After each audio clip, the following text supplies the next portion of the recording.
সুপ্রিয় নবম এবং দশম শ্রেণী ও এসএসসি পরীক্ষার্থী, তোমাদেরকে স্বাগত জানাচ্ছি। আজকে আমি তোমাদের গণিত বইয়ের অনুশীলনী 13.1 13 অধ্যায় এর অঙ্ক নম্বর 14 এবং 15 এই দুইটি প্রশ্নের সমাধান আমি তোমাদেরকে করে বুঝিয়ে দিচ্ছি। তোমরা মনোযোগ সহকারে অঙ্কটা বুঝো এবং সাথে সাথে তোমাদের খাতায় অঙ্কটা তুলে নাও এবং ভিডিওটি শেষ পর্যন্ত দেখতে থাকো। আমি আশা করব তোমরা অবশ্যই অঙ্ক দুটি অনুধাবন করতে পারবে, বুঝতে পারবে। এবার আমরা শুরু করি। প্রশ্ন 14, একটি সমান্তর দ্বারার 16তম পদ -20 হলে এর প্রথম 31 পদের সমষ্টি কত? তাহলে লক্ষ্য করো, এখানে বলছে সমান্তর দ্বারার 16তম পদ। তাহলে আমরা জানি সমান্তর দ্বারা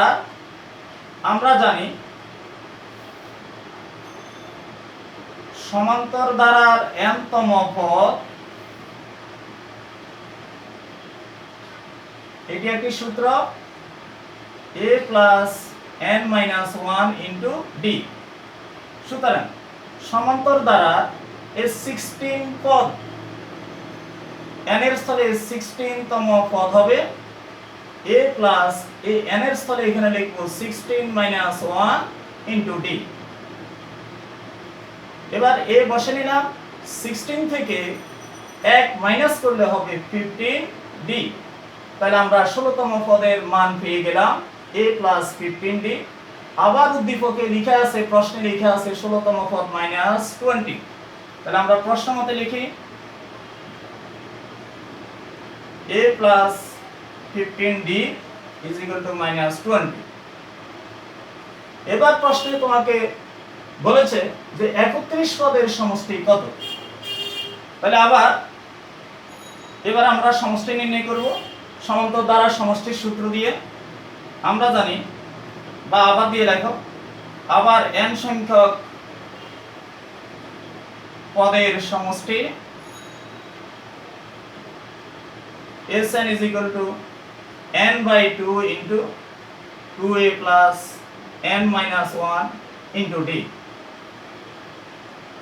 এবার আমরা প্রশ্ন উল্লেখিত 31 সংখ্যক পদের সমষ্টি S31 = এই n এর স্থলে এখন লিখব আমরা 31/2 * 2a + n-1 এর স্থলে আমরা লিখব 31 - 1 * d।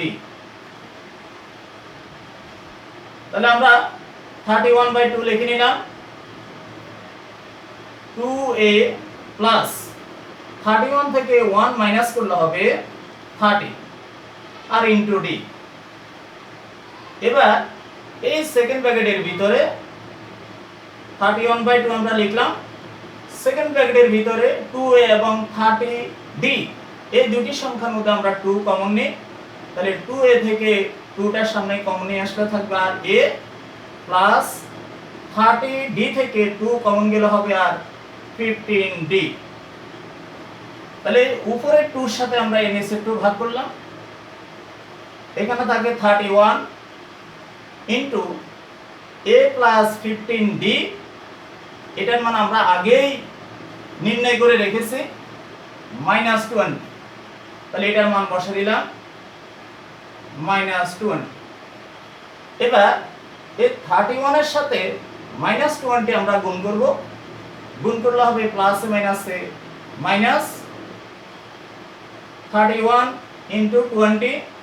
তাহলে গুণ করলে হবে 0, 2 কে 2 আর 3 দুগুণে 6। তাহলে গুণ করলে হবে -620। তাহলে আমরা এই 31 পদের সমষ্টি পেয়ে গেলাম -620। তোমরা এবার অঙ্কটি খাতায় তুলে নাও। প্রিয় শিক্ষার্থীরা, এবার আমরা তোমাদের পাঠ্য বইয়ের 15 নম্বর অঙ্কের সমাধান করতেছি।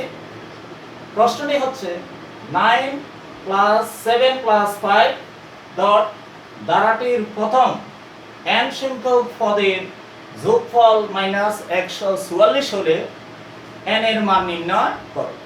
তাহলে লক্ষ্য করো এখানে কোন ধরনের ধারা সেটি উল্লেখ নাই, কিন্তু আমরা বিয়োগ করে দেখো 5 থেকে 7 বিয়োগ করলে হবে -2, 7 থেকে 9 বিয়োগ করলে হবে -2, বিয়োগফল সমান।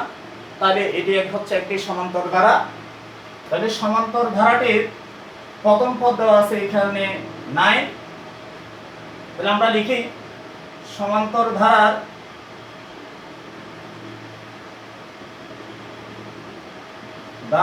প্রথম পদ a = 9,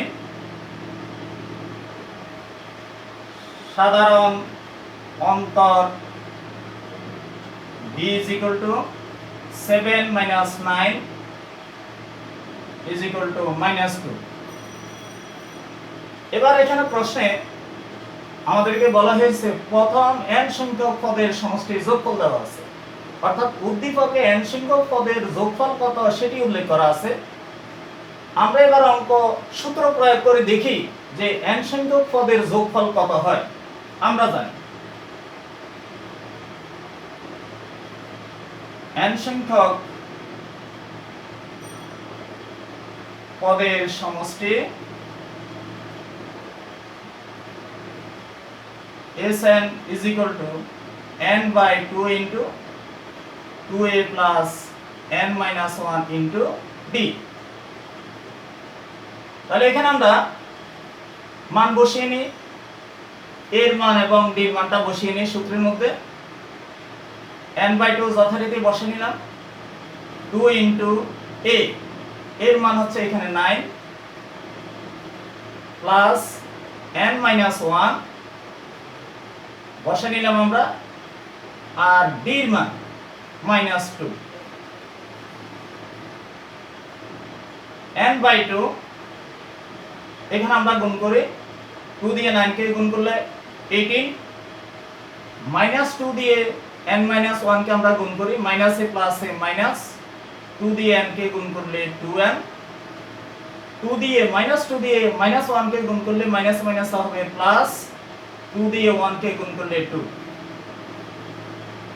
n/2 * 18 প্লাস 2, এই দুটি সংখ্যা যোগ করলে হবে 20 -2n। এবার সেকেন্ড ব্র্যাকেটের ভিতরে আমরা 2 কমন নিই, তাহলে এখানে থাকবে 20 থেকে 2 কমন গেলে 10 মাইনাস 2n থেকে 2টা কমন নিয়ে গেলে হবে n। এবার উপরে 2 এর সাথে নিচে 2 ভাগ চলে যায়, n এর সাথে 10 - n এর গুণের সম্পর্ক, n দিয়ে 10 কে গুণ করলে 10n, n দিয়ে n কে গুণ করলে -n²। তাহলে আমরা n সংখ্যক পদের সমষ্টি পেলাম 10n - n²। আবার উদ্দীপকে লেখা আছে n সংখ্যক পদের যোগফল -144। তাহলে আমরা এই ক্ষেত্রে দুইটি মান পেয়ে গেলাম, n সংখ্যক পদের দুইটি মান আমরা পেয়েছি। এবার এই দুইটি মান দিয়ে আমরা একটি সমীকরণ গঠন করব। লক্ষ্য করো তোমরা, এবার আমরা লিখব প্রশ্নমতে n সংখ্যক পদের সমষ্টি হচ্ছে 10n - n², আবার উদ্দীপকে আছে যোগফল বা সমষ্টি -144। তাহলে এখানে একটা সমীকরণ গঠন হয়ে গেল n সংখ্যক পদের সমষ্টি। এবার এখান থেকে সমাধান করে আমরা n এর মান নির্ণয় করি। প্রথম আমরা এখানে সাজাই লিখি -n² প্লাস 10n, ডান দিকে আছে -144, এটাকে আমরা বাম দিকে নিয়ে আসলাম, তাহলে মাইনাসটা হয়ে যাবে প্লাস 144। এবার আমরা উভয় পক্ষে মাইনাস, প্রথমে আমরা মাইনাস কমন নিচ্ছি, মাইনাসে মাইনাসে প্লাস n², মাইনাসে প্লাসে মাইনাস 10n, মাইনাসে প্লাসে মাইনাস 144 = 0। এবার আমরা -1 দ্বারা গুণ করি, -1 দ্বারা গুণ, তাহলে -1 দ্বারা গুণ করলে এই মাইনাসে মাইনাসে এটা হয়ে যাবে প্লাস, এই মাইনাসটা প্লাস হয়ে যাবে, আর n square minus 10n minus 144 is equal to 0, আর 0 কে -1 দ্বারা গুণ করলে 0 হবে। এবার আমরা এখান থেকে মিডল টার্ম করব।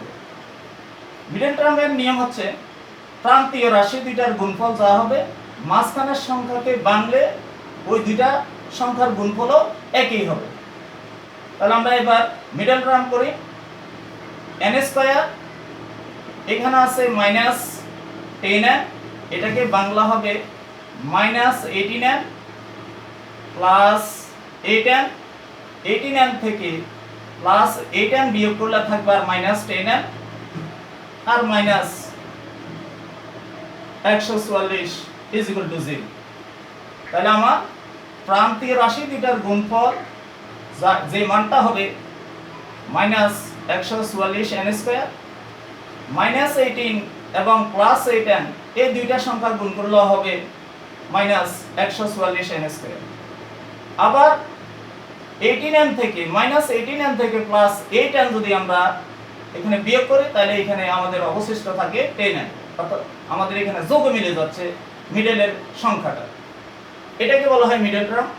এবার আমরা এখানে কমন নিচ্ছি।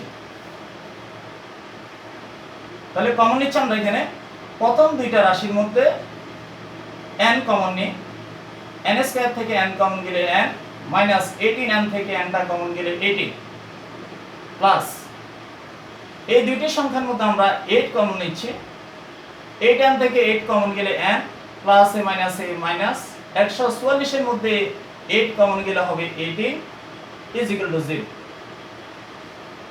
তাহলে এখানে n-18 সংখ্যাটা দুই জায়গায় আছে, n-18 আমরা কমন নিই, n-18 কমন গেলে এখানে থাকে n, শেষের n-18 সামনে কমন নিয়ে আসলে এখানে থাকবে প্লাস 8 ইজ ইকুয়াল টু 0।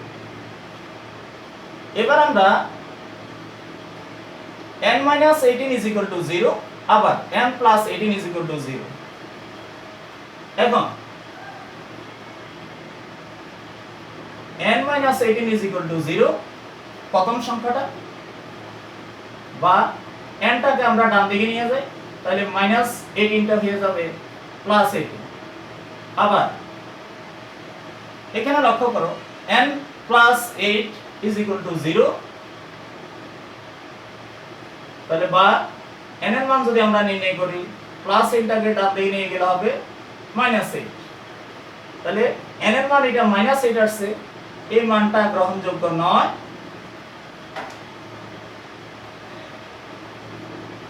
সুতরাং n ইজ ইকুয়াল টু 18 এই ধনাত্মক মানটি গ্রহণযোগ্য। আমাদেরকে প্রশ্ন বলছে n এর মান নির্ণয় করো, সুতরাং n এর মান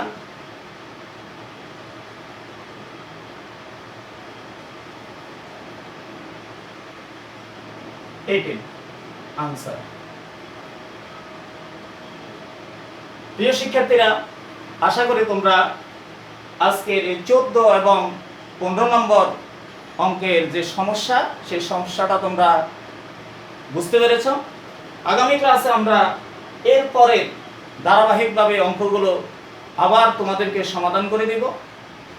তোমরা প্রশ্নটা অঙ্কটা খাতায় তুলে রাখো।